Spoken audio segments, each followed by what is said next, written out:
Dear subscribers, they will tell you how you can fix your problem. So here you can see it, no service on iPhone. So how you can also fix it. So first thing, just try to take off your SIM card and just put it inside again.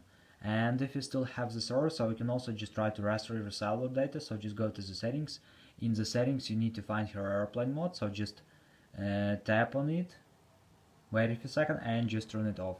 So another thing you can try also to open cellular data or mobile data. Just try to turn it off and turn on again, and if it doesn't help, if you still have this error, so just try to restore your phone. So just go to the general, in the general just scroll down, just tap on shutdown, slide to power off, wait a few seconds and just power on your phone again. So just simple restore your phone.